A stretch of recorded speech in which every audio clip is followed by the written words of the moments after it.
안녕하세요. 오늘도 사연살롱을 찾아주셔서 감사합니다. 내년에 70을 앞둔 할머니입니다. 재작년에 남편을 먼저 떠나보냈어요. 갓 20살이 되었을 때 남편과 결혼했던 저는 남편이 세상을 떠나고 그렇게 허전할 수가 없었어요. 그렇다고 사이가 아주 많이 좋았던 부분은 아니었는데 그래도 남편은 남편이었는지 혼자가 되고 보니 남편에 대한 그리움도 생기고 가끔은 너무 보고 싶다는 생각도 드네요. 남편은 워낙에 먹는 것도 그렇고 건강관리에 신경을 많이 쓰던 사람이었어요. 그래서 틀림없이 저보다 오래 살 거라고 생각했는데 인생사는 정말 아무도 예측할 수가 없는가 봅니다. 대개 제 나이쯤 되는 사람이라면 누구든 경험이라면 적지 않을 거예요. 시간이라는 게 무시할 수가 없잖아요. 저도 이 나이가 될 때까지 온갖 별의별 일을 다 겪었는데요. 사실 저는 남들에게 털어놓을 수 없는 속사정이 있어요. 차마 남들에게 이야기할 수가 없었죠. 그래서 그 이야기를 이번 기회에 한번 해보려 합니다. 저는 19살에 아버지의 뜻에 따라 남편과 결혼을 했어요. 물론 지금은 상상도 할 수 없는 일이지만 그때는 저와 같이 남편 얼굴도 모르고 시집가는 여자들이 많았어요. 저는 6남매 중 셋째였고 집안이 가난했어요. 지금의 결혼은 남자도 여자도 서로 돈을 내놓고 하지만 옛날엔 돈 한 푼 없어도 그렇게 결혼들을 했었죠. 저는 혼수나 예물 같은 것도 없이 몸만 달랑 시집을 왔어요. 솔직히 제가 시집을 오게 된 가장 큰 이유는 따로 있었어요. 지금도 그때 당시 아버지가 저의 혼사를 결정하고 하셨던 말씀을 또렷이 기억해요. 영자야, 이제 너도 곧 20살이니 시집을 갈 나이가 되었다. 시집이요? 그래, 우리 집은 네가 알다시피 식구가 너무 많아. 아비가 좋은 시댁을 골랐으니 너라도 거기 가서 잘 먹고 잘 살거라. 싫어요. 저는 그냥 여기 있고 싶어요. 어허, 이미 어른들끼리 다 정한 일이야. 그러니 넌 시집갈 준비나 하고 있어. 그래도 좋은 곳으로 시집가는 거야. 아비를 믿어라. 좋은 곳.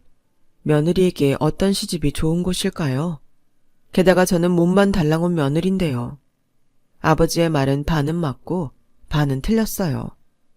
저는 꽤 혹독한 시집살이를 해야 했고 시어머니의 기분이 나쁜 날에는 여지없이 지질이 가난한 집 계집을 데리고 와서 그냥 식모로 받는다고 할 걸 그랬지. 라는 말을 들어야 했으니까요. 친정아버지가 저를 시집 보내려고 했던 가장 큰 이유는 식구가 많았던 친정에 입 하나 줄이는 것이었어요. 저희 친정은 4명이 딸이었고 2명이 아들이었는데 장녀는 살림 미천으로 집에 보탬이 되고 자녀인 저는 돈도 벌지 못하면서 한참 배가 고파 먹을 것을 축내는 존재였던 거죠. 반면 남편의 집은 아들만 둘이었는데 저희 남편은 차남이었어요. 시댁은 장손만 귀하게 대접하는 분위기였고 차남인 저희 남편은 형과 늘 차별을 당하며 거의 없는 사람 취급을 받았어요. 그래서 불행인지 다행인지 저와 남편은 서로를 측은하게 여겼고 그 감정이 저희 둘을 동병상련의 끈으로 묶어주었어요. 그 감정이 저희 부부의 사랑이었다고 생각해요. 저와 남편은 그런 마음 때문인지 인고까지는 아니었어도 크게 다투거나 큰 불만을 갖지 않았어요. 서로 표현하는 법을 몰랐지만 지금 생각해보면 마음은 늘 서로를 보듬었던 것 같네요. 그렇게 나름 신혼생활을 한 지 3년. 시댁에서 별로 관심은 없었지만 저는 임신을 했어요. 그때 당시 이미 형님이 아들을 낳아 시댁은 잔치 분위기였고 저의 임신 소식에는 시큰둥한 반응만 있었어요. 당연히 저는 서운했고 남편은 그런 제 모습을 보곤 이제 식구가 늘어날 테니 우리는 우리대로 서울에 가서 살자고 하더군요. 그래서 곧바로 시부모님에게 분가를 하겠다고 말을 했어요. 뭐? 나가 살겠다고? 네, 어차피 집에는 형도 있고 형수도 있잖아요. 저는 서울에 가서 돈 벌고 제 식구 책임지고 살게요. 안 된다. 말이 결혼이지. 쟤는 우리 집 일하는 사람이야. 쟤 없으면 우리는 어쩌라고. 당장에 똥개저기도 빨아야 하는데 이 나이에 내가 하리? 아님 이제 막 출산한 첫째한테 시켜? 아이고, 사돈이 그 사실을 알면 퍽이나 가만히 있겠다. 어머니, 어떻게 같은 며느리인데 그렇게 차별을 하세요? 저희 집사람도 홀몸 아니에요. 그래서 뭐, 네 처는 어리고 튼튼하잖아. 그리고 지창금 들고 온 첫째랑 제가 같니? 아무튼 안 된다. 정 나가 살고 싶으면 너만 나가. 가끔 집에 와서 네 처자식 보면 되잖아. 말도 안 되는 소리 그만하세요. 저는 제 집사람 데리고 나갈 거예요. 이 사람 그동안 충분히 시집살이 했고 차별받는 거 저 하나면 좋게요. 어머머, 저 곰같이 생긴 게 너를 아주 단단히 올렸구나. 얌전한 줄 알았더니 불려씌었네. 시어머니는 멀리 떨어진 저를 노려보며 말씀하셨어요. 저는 그 눈빛에 주눅이 들었는데 남편은 그 자리에서 더는 할 말이 없다는 듯 일어나 제 손을 잡고 자기만 믿고 따라오라고 했어요. 저는 그렇게 말해주는 남편이 참 든든했고 내심 서울은 한 번도 가본 적이 없었기에 기대하면서도 무엇보다 더 이상 고된 시집살이를 하지 않아도 된다는 생각에 아이처럼 좋아했는데 서울살이는 서울살이대로 힘든 점이 많았어요. 남편은 동대문 시장에서 물건을 떼다가 동네 시장 상가에 떼온 물건들을 파는 일을 했어요. 처음에는 돈을 버는 것이 아니라 가지고 있는 돈을 까먹기도 했고 저는 임신을 한 몸이었지만 손을 놓고 있을 수가 없어서 새벽에 김밥을 말아 지하철역 앞에서 팔기도 했어요. 가끔은 만두를 빚어 팔기도 했고요. 그래도 그때는 너도 나도 힘들었던 시기라 그렇게 고생하면서도 딱히 불행하다는 생각은 하지 않았는데요. 오히려 지금 생각해보면 몸은 힘들었어도 마음이 가장 행복하던 때였죠. 저와 남편은 주말에도 쉬지 않았어요. 그럼 언제 쉬냐고 생각할 수도 있는데 그때 저희 부부는 아이를 낳고 키우려면 무조건 돈을 벌어야 한다는 마음밖에는 없었어요. 서울만 오면 큰 돈을 벌 줄 알았는데 서울은 오히려 삭막하고 차가운 곳이었어요. 그래서 저와 남편은 서로를 아주 많이 의지했고 함께 잘 살자는 꿈을 꿨었죠. 그리고 저의 출산일이 다가왔어요. 예정일보다 조금 일찍 산통을 느낀 저는 병원 가는 돈이 아까워 집에 산파를 불렀고 집에서 건강한 아들을 낳았는데요. 출산 과정은 꽤 힘들었어요. 저는 아이를 낳고 기진맥진한 가운데 이래서 그 옛날에는 아이 낳다 죽는 여자가 많았다고 했구나 라는 것을 깨달았고 힘들게 죽을 고생을 하며 낳은 아들을 저희 부부는 참 끔찍이도 아꼈어요. 넉넉하지 않은 살림에도 아이들이 먹을 것과 사용할 모든 물건은 그래도 좋은 것으로 하려고 했고 저는 출산과 육아로 더 이상 일을 하지 못했지만 가장의 책임감으로 남편은 더욱 열심히 일을 해주었어요. 비록 새벽부터 일을 나가 밤 늦게나 돼야 퇴근하는 신세였지만 저는 남편이 저와 아들을 위해 죽기 살기로 노력한다는 것을 충분히 느낄 수 있었고 고맙고 미안한 마음에 늘 정성껏 소박하지만 야식을 챙겨두곤 했어요. 그 시간이 부부가 유일하게 마음 편하게 이야기를 나눌 수 있던 시간이었죠. 그렇게 노력하며 열심히 살아오던 저희 부부는 아들이 초등학교 3학년이 되었을 즈음 드디어 내 집 장만에 성공할 수 있었습니다.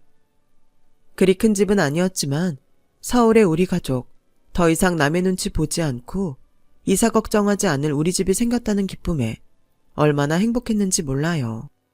그동안 이 행복을 느끼기 위해 그런 고생들을 했었나 참 뿌듯한 순간이었죠.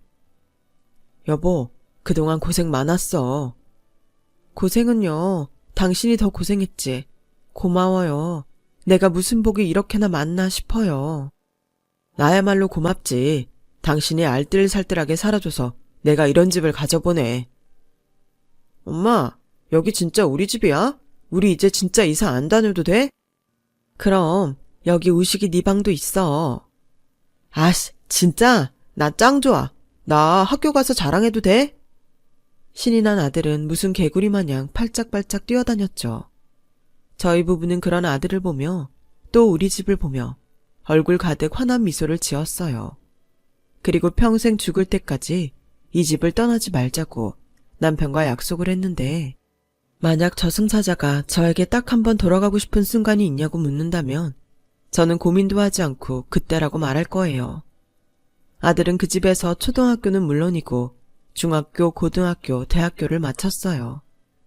저와 남편은 아들이 필요하다고 하는 것엔 어떤 것도 아끼지 않았는데 어떤 부모가 그러지 않겠냐마는 저와 남편은 각자 집에서 애정이라는 것을 받고 자라지 못했기에 우리 아이만큼은 무한한 사랑과 관심을 주고 싶었어요. 그래서 갖고 싶다는 것, 먹고 싶다는 것, 그 밖에 하고 싶다는 것 등등 원하는 것이 있으면 거의 다 해주려고 했어요. 아들은 공부도 참 잘했어요. 크면서 딱히 속 썩이는 일도 없었고요. 그래서 저는 아들을 키우면서 잔소리를 하거나 큰 소리를 내본 적이 없었어요. 주변에선 저에게 무슨 복이냐며 부러워하기도 했는데 솔직히 어깨가 조금 으쓱하기도 했었죠. 아들은 대학은 물론이고 취직까지 남들이 가고 싶은 곳들로 수월하게 들어갔어요. 어떤 부모가 그런 자식을 자랑스러워하지 않았겠어요. 저는 아닌 척 하려 해도 입꼬리가 저절로 올라갔고 또 남들은 자식 걱정할지언정 저는 그럴 일은 없을 거라고 생각했어요. 그렇게 아들은 청년이 되었고 어느새 결혼할 여자도 집에 데리고 왔는데 제가 보기엔 그저 평범한 집에서 나고 자란 아가씨였어요. 하지만 우리 아들이 좋다고 하니 저와 남편은 반대할 이유가 없었고 그렇게 아들은 결혼을 하게 되었어요. 자식 혼사를 마치고 나니 저와 남편은 이제 부모로서 할 일을 모두 끝낸 기분이 들더군요. 저는 어미라 그런지 가끔은 아들이 떠나고 없는 빈방을 보며 조금 허전한 기분을 느끼곤 했는데 그럴 때마다 남편이 저에게 이렇게 말하며 저의 기분을 헤아려줬어요. 품 안의 자식이라고 이제 장가가서 잘 사는 아들 그만 그리워하고 우리는 우리대로 재미나게 삽시다. 당신한테는 내가 있잖아. 지금 옛 기억을 더듬어 보니 제 남편은 그 또래의 남자 중에서 퍽 다정한 사람이었네요.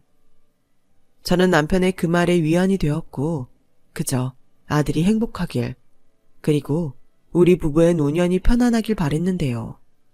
결혼한 지 1년이 조금 넘어 저희에게 손주 소식을 안겨준 아들은 뭐가 그렇게 잘 풀리지 않는지 날이 가면 갈수록 얼굴빛이 좋지 않았어요. 우시가 요즘 무슨 일 있니? 얼굴이 많이 상했다. 아니에요, 엄마. 그리고 그런 소리 하면 며느리가 기분이 안 좋지. 아, 그런 거니? 아가, 미안하다. 난 그냥 우식이 얼굴빛이 안 좋은 것 같아서. 어머니, 저는 괜찮아요. 이이가 괜히 그런 소리 하는 거예요. 그리고 요즘 이이가 고민이 있긴 해요. 저는 며느리의 말에 조금 긴장한 얼굴로 무엇 때문에 고민하는지 물었고 아들은 몇 번 뜸을 들이는 것 같더니 남편이 제 옆에 앉자 조심스럽게 이렇게 말했어요. 제가 요즘 하고 싶은 사업이 있어요. 지금 다니는 직장은 회사는 크고 탄탄하지만 제가 하고 싶은 일하고는 거리가 있어서요. 아니, 그래도 요즘 같은 불경기에는 직장 다니는 게 안전하지. 안전하긴 하겠지만 기회가 왔는데 그걸 못 잡는 것도 후회가 될 것 같아서. 처자식이 있는 놈이 책임감 있게 행동해야지. 사업이 말이 좋고 돈이 되는 것 같아 보여도 모험을 하는 거야. 알아요, 아버지. 근데 저 정말 잘할 수 있거든요. 그리고 직장 생활은 정년도 있잖아요. 그 정년 채우지도 못하고 잘리는 일도 많고 저 벌써 동업할 친구도 있어요. 또 하기만 하면 투자하겠다는 회사도 있고요. 이거 진짜 될 사업이거든요. 그래서 뭐 우리한테 도와달라고? 엄마 아버지 노후자금 건드리는 것 같아 마음이 걸리는데 저 진짜 자신 있거든요. 1년, 아니 6개월 안에 빌린 돈 해결할 수 있어요. 저 이런 부탁 한 번도 해본 적 없잖아요. 아들은 처음엔 말도 꺼내지 못할 것 같더니 어느새 술술 이야기를 늘어놓았고 저와 남편에게 회사 차릴 때 사용할 돈을 빌려달라고 하는데 저희야말로 무슨 돈이 있겠어요. 그저 저희 부부 노후 때 쓸 돈 조금 있는 게 다였는데 하지만 남편은 저와 생각이 달랐죠. 고민할 시간을 좀 달라고 하더니 그날 저녁 저에게 처음으로 부탁이라는 걸 하는 아들이니 가지고 있는 돈과 집담보로 대출을 받아 아들을 도와주자고 하더라고요.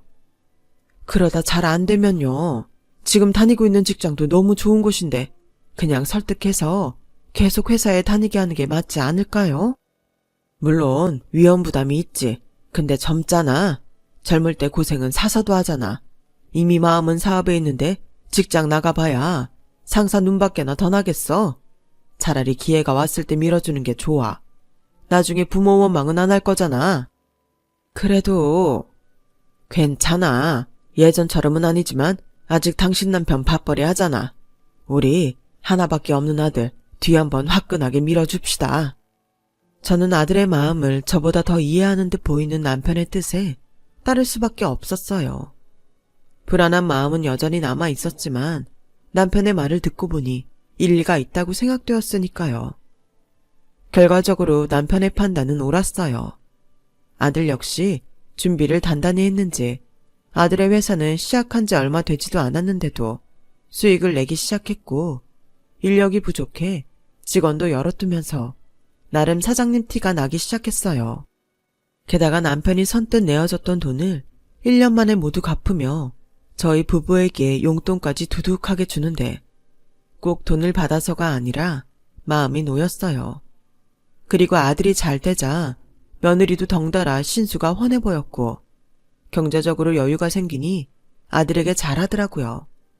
그래서 저는 내심 아들의 사업이 잘 되는 데는 며느리 내조덕도 있겠거니 생각하며 저 역시 며느리에게 잘하려고 노력했어요. 하지만 사업이라는 게 내내 승승장구할 수는 없는 법이죠. 하지만 워낙 부모에게 부탁하거나 손 내미는 것을 하지 못하는 아들은 어려운 상황에서도 도와달라는 말 한 번 없더니 손주 녀석이 초등학교에 입학할 무렵 문제가 드러나기 시작했어요. 잘 되던 사업은 잘 되는 대로 문제가 있었는데 창업 당시 동업을 하기로 했던 사람이 글쎄 제 아들의 뒤통수를 단단히 쳤던 것이었죠.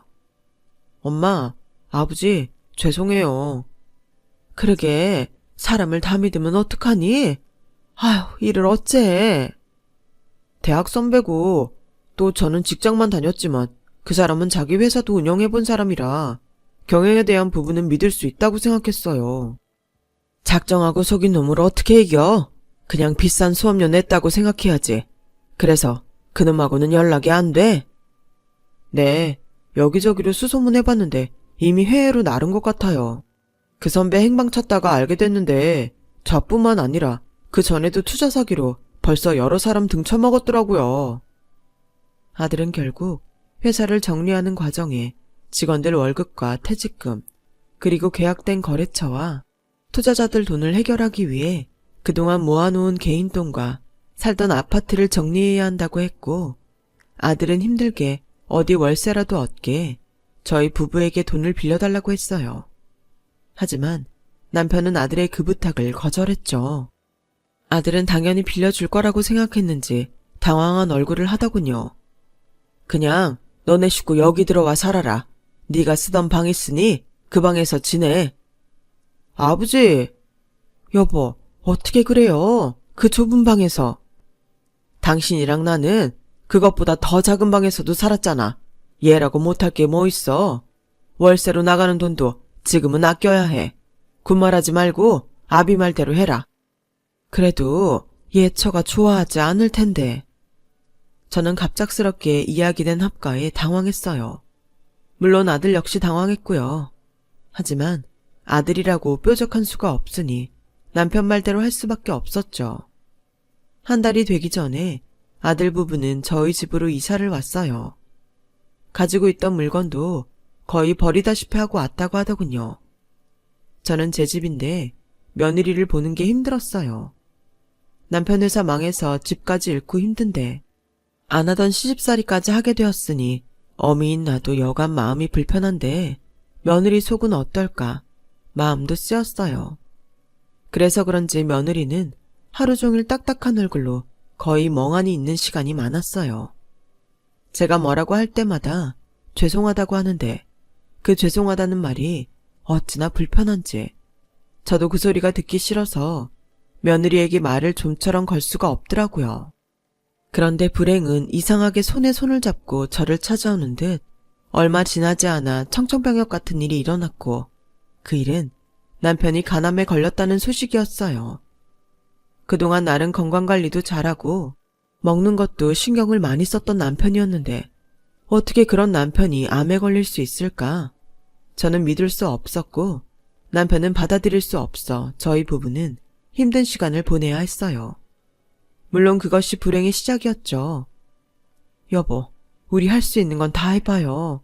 요즘은 암도 고칠 수 있는 병이라잖아요. 그래, 나 포기하지 않을게. 당신 두고 내가 어떻게 죽어? 죽는다는 소리 하지 말고요. 내가 여기저기 알아볼 테니 당신은 몸 관리에만 신경 써요. 네? 알겠어. 그리고 병에 걸려서 미안해. 그게 무슨 말이에요? 당신이 걸리고 싶어서 걸렸나? 우리 여태 잘해왔으니까 이번에도 잘해서 꼭 완치해요. 알겠죠? 저는 끝까지 희망을 잃지 않으려 했어요. 남편은 의지가 강한 사람이니 분명 암도 이겨낼 수 있을 거라고 믿었으니까요. 하지만 애석하게도 병이라는 건 제가 생각한 것처럼 희망적이지 않았어요. 수술비와 입원비, 그럼에도 불구하고 확연하게 좋아지지 않는 남편의 병세. 저는 점점 무서웠고 불행 중 다행인지 집에 저 혼자만 있는 것이 아니니 아들과 며느리의 손을 빌리며 겨우겨우 버틸 수 있었어요. 특히 아들보다 며느리가 저에게 도움이 많이 됐는데 같은 여자여서 그런지 정말 두루두루 도움이 많이 됐어요. 그래서 미안하고 고마웠죠. 하지만 김병에 효자 없다고 남편의 투병 생활이 길어지니 저도 그렇고 모든 식구들이 예민해졌어요. 그런 가운데 벌써 몇 년째 시집살이를 하고 있던 며느리가 힘들게 꺼내는 말이라며 이런 소리를 하더군요. 저기 어머니, 정말 죄송한데 이번에 마지막이라고 생각하고 한 번만 더 그이 사업자금 대주시면 안 될까요? 뭐? 내가 돈이 어디 있니? 지난번에도 집담보로 대출받아서 그이 도와주셨잖아요. 이번에도 그렇게만 해주시면 지난번처럼 그이가 금방 재기해서 갚을 수 있을 거예요. 아버님이 언제까지 저렇게 버티실지 모르는데 저희라도 경제적으로 일어나야죠. 아가, 너 힘든 거 안다. 하지만 네 시아버지 저렇게 누워 계신데 난 집까지 건드리면서 너희 못 도와줘. 나야말로 미안하다. 저는 며느리의 부탁을 거절했어요. 저희에게 남은 재산이라고는 집뿐이었는데 남편의 투병 생활이 언제 끝날 줄 알고 덥석 그 부탁을 들어줄 수 있겠어요. 며느리도 처음엔 섭섭하게 느끼겠지만 시간이 지나면 제 마음을 이해해 줄 거라고 믿었는데 사람의 마음이 모두 제 마음 같지는 않더군요. 남편은 그 뒤 1년을 더 버티지 못하고 세상을 떠났어요. 병원에서 임종을 맞이하고 곧장 장례식장에 빈소가 차려졌는데 오랜 시간 함께해온 남편이라 그런지 이제 더 이상 제 곁에 남편이 없다는 것이 실감이 나지 않았어요. 그래서 눈물도 나지 않았고 계속 병실에 남편이 누워있는 듯한 착각에 몇 번이고 남편이 쓰던 병실을 찾아갔더랬죠. 하지만 그곳에 남편이 있을 리가 없죠. 저는 아들과 며느리 그리고 문상객들 때문에 울지도 못하고 받아들이지도 못하고 힘든 시간을 보냈어요. 그렇게 장례를 마치고 남편이 없는 집으로 돌아와 비로소 저는 한참을 울었는데 그렇게 울고 지쳐 잠이 드니 남편이 꿈에 나타났어요. 살아생전 건강했던 그 모습으로요. 이봐, 뭘 그렇게 슬프게 울어? 우리 곧 하늘에서 만날 텐데 나 먼저 가 있을 테니 당신은 천천히 와. 당신한테는 아직 할 일이 있잖아. 우리 아들 다시 자리 잡을 수 있게 당신이 중심을 단단히 잡아. 그동안 부족한 나 때문에 많이 고생했네. 고마우이. 어찌나 생생한지 저는 분명 꿈을 꿨는데 남편을 만나 이야기를 나눈 듯한 그런 기분이 들었어요. 그리고 그래, 산 사람은 살아야지 라는 생각이 강하게 들었고 그 후로는 방에서 혼자 슬퍼 울지언정 아들과 며느리 보는 앞에서는 씩씩한 척 연기를 했어요. 그러자 아들이 저에게 아는 지인이 부산에서 사업을 시작한다며 가사 일을 좀 돕다가 오겠다고 하더군요. 사실 제 아버지 장례 치르고 제가 힘들어할까봐 선뜻 나서지 못했는데 꽤 큰 돈을 약속받아서 가고 싶다고 하더라고요. 저는 전에 며느리의 부탁을 거절한 것도 있고 해서 아들에게 흔쾌히 다녀오라고 말을 했어요. 제가 도와줄 수 없는데 돈 벌겠다는 아들의 발목을 잡을 수는 없잖아요. 어차피 집에 혼자 있는 것도 아니고요. 그래서 아들은 그 다음날 바로 KTX를 타고 부산으로 향했어요. 말로는 3달 정도 걸릴 것 같다고 하면서요. 그런데 아들이 부산으로 떠나고 저에겐 상상도 하지 못할 일이 벌어졌어요. 진짜 짜증나. 나 같은 남편도 죽었겠다. 아들 저렇게 빌빌거리는데 이 집 주고도 남았지. 아니면 팔아서 돈으로 주던가. 전에는 진짜 어렵게 부탁한 건데 딱 잘라서 안 된다고 하더라. 노인네가 안 그런 척하면서 욕심은 끝도 없다니까. 내가 사모님 소리 듣던 사람인데 나는 더 이상은 이렇게 못 살아. 위자료나 달라고 해서 이혼해야겠어. 저는 거실에서 며느리가 누군가와 통화하는 소리를 듣고 너무 놀라 온몸이 벌벌 떨렸어요. 우선 착한 줄로만 알았던 며느리의 다른 모습에 놀랐고 저에 대한 악담과 이혼을 하겠다는 소리에 정말 그 자리에 서 있을 힘도 없더라고요. 그래서 통화를 마치고 나온 며느리와 그 자리에서 딱 마주치고 말았어요. 어머니, 언제부터 거기 계셨어요?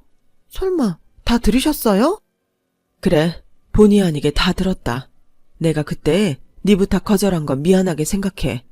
근데 네가 그런 생각하고 있는 줄은 몰랐구나. 이왕 다 까발려진 거 그냥 다 말할게요. 저 처음에 여기 들어와 살라고 했을 때 애들 아빠한테 이혼하자고 했어요. 그런데 그이가 울면서 매달리더라고요. 조금만 참고 기다려주면 부모님이 그냥 손 놓고 있지 않을 거라고. 자기한테 기회가 한 번 더 온다면 분명히 재기할 수 있다고. 그래서 저 참고 견뎠어요. 솔직히 어머님도 아니고 아버님 병수발을 드는데 비위도 많이 상했고요. 제 입장에서 한 번이라도 생각해 보신 적 있으세요? 제가 그동안 얼마나 힘들었는데요. 그래도 참고 버티면 어머님이 저한테 고마워서라도 저희 도와주실 줄 알았는데 그이는 돈 번다고 자꾸 지방으로 돌고 저는 계속 시집살이하고 저 이대로는 못 살아요. 아까 들으셨으니 2번 얘기 안 할게요. 저 어머님 아들이랑 이혼할게요. 저 벌써 이혼 서류도 가지고 있어요. 며느리는 방에서 이혼 서류를 들고 나와 저에게 보여줬어요. 그 순간 얼마나 심장이 두근거리는지. 물론 며느리 입장에서 생각하면 그럴 수 있다는 생각도 들어요. 하지만 이렇게 갑자기 돌변하는 며느리를 보니 저는 당황할 수밖에 없었고 제가 이 상황에 놀라 주춤하니 며느리는 저에게 마지막이라며 이 말을 했어요.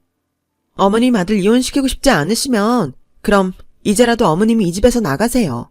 그럼 제가 그 사이에 부동산에 이 집 내놓고 집한 다음에 어머님 월세방 하나 얻을 보증금은 마련해 드릴게요. 솔직히 이게 맞는 거 아니에요? 어차피 이 집 저희 물려주실 거잖아요. 미리 물려줬다고 생각하고 이만 좋게 좋게 정리하자고요.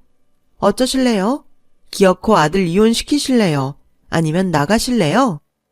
저는 그 순간 무서웠어요. 아들은 부산에 가고 없고 이제야 본색을 드러내는 며느리와 한 집에 있을 자신이 없었죠. 그래서 반은 자의로 반은 쫓겨나듯 저는 집을 나왔어요. 어떻게 마련하고 또 지켜온 집인데. 하지만 하나밖에 없는 아들 호랍이 만들 수는 없으니 어쩔 수 없다고 생각했어요. 저는 혼자고 아들 식구는 셋인데 제가 방 한 칸 얻어 나가는 게 맞는 것 같았고요. 며느리 말대로 어차피 저도 죽고 나면 이 집은 아들한테 줄 텐데 재기하고 싶어하는 아들을 도울 수 있다면 그것도 그것대로 괜찮다고 저는 스스로 합리화하며 단촐한 짐을 가지고 우선 급한 대로 모텔에 달방을 얻어 지내기 시작했어요. 그래서 저는 그 길로 혼자 나와 생활하게 되었고 첫날은 남편도 없이 쫓겨난 신세이다 보니 저의 말년이 초라하기 그지없어 울기도 많이 울며 떠난 지 얼마 되지 않은 남편을 그리워했네요. 그리고 다음 날부터는 가지고 온 짐을 하나하나 풀기 시작했고 솔직히 집을 나올 때 마음이 떨리고 급해서 짐을 대충 아무거나 챙겨서 이참에 짐 정리를 하려 짐을 풀어보는데 이제는 주인이 없는 남편의 물건들이 생각보다 많이 들어있었어요. 애써 마음을 다잡았는데 제 손으로 사서 입으라고 줬던 옷들과 남편의 손때가 묻은 물건들을 보니 저는 또다시 눈물을 흘릴 수밖에 없더군요. 이제는 누구 눈치 볼 것도 없으니 한참을 목 놓아 소리내서 울었어요. 그리고 마지막에 남편의 것으로 보이는 서류 가방이 보였는데 워낙 문서를 귀하게 생각한 남편이 따로 보관해두는 그 서류 가방임이 틀림없어 보였어요. 저는 남편이 어떤 문서들을 소중히 보관했는지 궁금하더라고요. 다시 남편과 마주한다는 설렘으로 서류 속 문서들을 하나하나 꺼내보기 시작했는데 그 안엔 예전에 자기가 월급 받던 봉투, 그리고 저희 서울에 올라와 처음으로 얻었던 월세방 계약서까지 의미 있다고 생각나는 것들을 죄다 그 속에 넣어두었더라고요. 살림은 제가 했지만 이런 서류들 관리는 남편이 했다라는 것을 저는 그제야 알았어요. 주부로 산 세월이 얼만데 참 부끄럽더라고요. 그러다 웬 서류 봉투 같은 것이 마지막에 있었고 거기엔 또 뭐가 있을까? 얼굴에 미소를 띠며 그 안에 종이를 꺼내봤더니 그곳엔 의외의 물건이 들어있었어요. 저는 남편이 언제 이런 주식 같은 것을 했었나? 의아해하며 문서의 날짜를 보니 저희가 첫 집을 장만했을 그 시기였어요. 아니, 이 사람은 언제 이런 걸 사둔 거지? 저는 아무것도 몰랐기에 이미 없어진 회사는 아닐까 하는 생각으로 그 회사에 전화를 걸었어요. 그리고 정말 제 평생 가장 크게 놀라운 일이 벌어졌죠. 글쎄, 남편이 사두었던 주식이 30년 만에 몇십 배가 되었다는 거예요. 당시 얼마 되지 않은 돈으로 호기심으로 해본 것 같았는데 그 주식은 10억 가까운 돈이 되어 있었어요. 10억이라니 제 평생 한 번도 만져보지 못한 액수에 저는 내가 아직 꿈을 꾸고 있나? 하는 착각을 했었고 저는 남편의 주식을 배우자라는 이름으로 양도받을 수 있게 되었어요. 지금 생각해도 참 놀라운 일이에요. 며느리에게 너무하다며 쫓겨났던 신세였는데 이렇게 큰 돈을 손에 넣다니. 실감이 나지 않았지만 한편으로는 하늘에 있는 남편이 저를 돕기 위해 준비해 놓은 것이 아닌가 하는 생각도 들었었네요. 그 정도로 큰 돈이면 저 한 몸 죽을 때까지 돈 걱정은 하지 않고 편하게 살 수 있는데 애미란 게 뭔지 돈이 생기니 고생하는 아들이 가장 먼저 생각났어요. 그리고 타이밍 좋게 아들에게 연락이 왔고 며느리에게 모든 이야기를 들은 아들은 저에게 잘못했다며 울면서 저를 찾아오겠다고 하더군요. 엄마, 나 이혼해도 돼. 내가 집에 와서 엄마 나갔다는 말 듣고 얼마나 놀랬는지 알아? 엄마, 죄송해요. 엄마 지금 어디 있어요? 제가 당장 모시러 갈게요. 저는 내심 그래도 우리 아들은 어미인 나를 버리진 않는구나 하며 마음이 풀렸어요. 하지만 그렇다고 아들 손에 집에 바로 들어갈 수는 없는 노릇이고 저는 아들의 이혼을 바라지는 않았기에 이렇게 말을 했죠. 아니야, 내가 미안해서 내 발로 나왔어. 니처 충분히 그럴 수 있다. 아니야, 사람이 어떻게 그래? 나가려면 우리가 나가야지. 내가 그러려고 그 고생하면서 돈을 번 건데 이젠 내가 아버지 대신이잖아. 니처도 너 힘들게 일하는 게 속상해서 그런 거야. 너는 너 생각만 해? 애 생각도 해야지. 엄마는 괜찮아. 그래서 뭐? 엄마 진짜 이대로 나가서 사시게? 나보고 그런 불효자가 되라는 거야?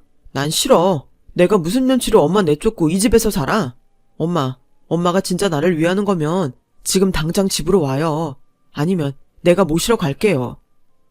저는 아들의 애원으로 하는 수 없이 집으로 들어갔어요. 그러자 며느리는 이미 아들과 한바탕 했는지 저를 죽일 듯 노려봤죠. 아무래도 자기보다 늙은 내가 만만한지 전에도 한번 보여줬던 이혼 서류를 또 꺼내 제 앞에 던져놓더군요. 어머님, 저 진짜 이혼해요. 설마 제가 쇼한다고 생각하신 건 아니죠? 저희 부부는 어머님 때문에 이혼하는 거예요. 뭐? 당신 지금 그게 할 소리야. 당신이 이혼하고 싶은 거잖아. 나도 힘들어서 그래. 그럼 나보고 평생 당신 어머니 모시고 살라고? 아니, 요즘은 오히려 혼자 사시겠다고들 한다고 하는데 이 집구석은 웃겨? 예, 너도 이 정도면 좀 지나치다. 아무리 힘들었다고 해도 사람이 이렇게 돌변하면 쓰겠니? 뭐래? 어머님이야 제가 있으면 편하겠죠. 근데요, 저 더는 싫어요. 솔직히 이 집도 낡고 인테리어도 오래돼서 살기 싫고 남의 일하면서 하루 벌어 하루 사는 이 사람도 창피해요. 요즘 애들 사이에 이런 가정 환경이 얼마나 중요한지 아세요? 그래, 네 마음 아주 잘 알았다. 그럼 이혼해. 근데 나도 니네들한테 한 가지 알려줄 게 있다. 솔직히 말할지 말지 고민 많이 했는데 악을 쓰는 너를 보니 내가 말을 안 할 수가 없어. 저는 남편의 주식을 양도받고 그걸 판 돈이 들어있는 통장을 며느리에게 보여줬어요. 며느리는 제 통장에 찍힌 10억 가까운 돈에 정말 두 눈이 튀어나올 것처럼 봤고 당황했는지 아무 말도 하지 못했어요. 저는 그러는 사이 다시 제 통장을 뺏듯이 가지고 왔죠. 제가 통장을 뺏어오자 며느리는 마치 자기의 돈을 뺏긴 듯 아쉬워하는 얼굴이었는데 그새 계산이 끝났는지 언제 그런 말을 했냐는 듯 완전 꼬랑지를 내리더군요. 어머니, 죄송해요. 제가 나쁜 며느리예요. 저는 솔직히 어머님이 그렇게 나가실 줄은 몰랐어요. 근데 또 돈이 생긴다고 생각하니 마음이 흔들렸고. 근데 이 사람이 진짜로 이혼하자고 하니까 저도 물러설 수 없었어요. 어머님, 저 사실은 이혼 같은 거 하기 싫어요. 그게 무슨 소리야. 벌써 이렇게 서류도 준비했으면서. 내가 당장 여기 도장 찍어줄 테니 우리 이혼해. 여보, 내가 힘들어서 미쳤었어. 나 원래 안 그런 사람이잖아. 나 어머님 평생 모시고 살 수 있어. 난 믿어줘. 응? 돈이 좋긴 좋구나. 절대 그럴 수 없다고 하더니 이렇게 바로 사람 마음을 바꿔놓고. 근데 얘야, 이젠 내가 싫다. 막말로 내가 돈이 없는 것도 아니고 너랑 불편하게 지낼 이유가 없어. 너도 우리 아들이랑 이혼하고 편하게 살아라. 어머님, 정말 죄송해요. 한 번만 봐주세요. 어머님이 시키는 일이라면 저 뭐든지 할게요. 됐어. 난 이번에 당신한테 정말 크게 실망했어. 우리 엄마가 안 된다고 해도 난 당신이랑 이혼할 거야. 어떻게 내가 없다고 우리 엄마한테 그럴 수가 있어? 당신이 그러고도 애 엄마야? 나중에 당신도 똑같이 될 수 있어. 여보, 잘못했어요. 내가 나 힘든 것만 생각했어. 예전에 사모님 소리 들었던 그때가 그리워서. 내가 이렇게 빌게. 앞으로 어머님한테 진짜 잘하고 살게. 응? 우시가, 그리고 엄마가 할 말이 더 있다. 우리 이 집 예정대로 팔자. 엄마, 이 집이 어떤 집인데 안 돼요. 하늘에서 아버지가 뭐라고 생각하시겠어? 네 아버지 집이니까 너 돕는 데 쓰고 싶은 거야. 물론 공짜는 아니다. 너 다시 기회 주면 잘할 수 있다며. 엄마가, 아니 아버지가 주는 마지막 기회야. 이혼은 네가 잘 생각하고 결정해라. 엄마는 네 결정에 무조건 따를게. 그리고 엄마는 이제 공기 좋고 자연 있는 시골로 갈란다. 가서 꽃도 키우고 채소도 키우고 네 아버지 추억하면서 살고 싶어. 엄마! 여보, 나 한 번만 봐줘. 솔직히 내가 중간에서 나쁜 역할해서 아버님 주식도 알게 된 거잖아. 내 덕도 있다고. 당신 내 덕에 사업 다시 할 수 있는 거라니까. 그리고 우리 아들 생각 안 해? 엄마 없이 당신 혼자 키울 수 있어? 며느리는 마지막까지 자기가 할 수 있는 최선의 발악을 했어요. 하지만 이미 마음을 닫은 아들은 협박용인지 진짠지 모를 이혼 서류에 도장을 찍었죠. 숙려 기간에 따라 며느리와 이혼을 했어요. 남자 혼자 애 키우는 게 힘들 텐데 손주 녀석도 엄마가 아닌 아빠와 살고 싶다고 해서 양육권도 아들이 가지고 왔는데요. 아들은 손주 녀석 때문에 귀촌을 망설이는 저에게 이렇게 말했죠. 엄마, 나도 부모야. 내 새끼 내가 알아서 잘 키울 수 있어. 우리 아들도 초등학생이잖아. 우리 둘이 잘할 수 있으니까 엄마는 엄마가 살고 싶은 대로 살아요. 우리 엄마 그럴 자격 있잖아. 저는 아들의 그런 말에 결심이 섰어요. 그리고 빠른 시일에 정든 집을 정리했고 그 돈을 아들에게 사업 자금으로 빌려주고 서울에서 조금 떨어진 시골 마을에 귀촌을 했는데 의외로 시골에선 할 일도 많고 제 또래도 많아서 요즘은 몸도 마음도 바쁘고 즐거운 생활을 하고 있네요. 지금 아들은 다시 회사를 차렸어요. 뭐 아직은 시작하는 단계라 잘 될지 어떨지 알 수 없지만 남편이 그랬던 것처럼 저도 아들을 믿고 기다려 보려고요. 비록 태어나서 남편을 만나기 전까지 누구의 관심도 받지 못했던 인생이었지만 그의 보상이라도 받듯 오랜 시간 남편의 사랑을 받았고 또 착한 아들까지 있으니 제 인생이 그렇게 나쁘지만은 않은 것 같아요. 역시 인생은 끝까지 살아봐야 아는 것 같네요. 지금까지 저의 이야기 끝까지 들어주셔서 고맙습니다. 건강하세요. 그리고 행복하세요. 만약 지금의 인생이 조금 힘들다면 그건 분명히 다음에 올 행운의 징조일 거예요. 부디 포기하지 말고 모두 행복해지시길 진심으로 바라겠습니다. 여러분, 사연 댓글에 응원과 현명한 조언 부탁드려요. 좋아요와 구독은 저에게 큰 힘이 됩니다. 오늘도 좋은 일 가득하세요.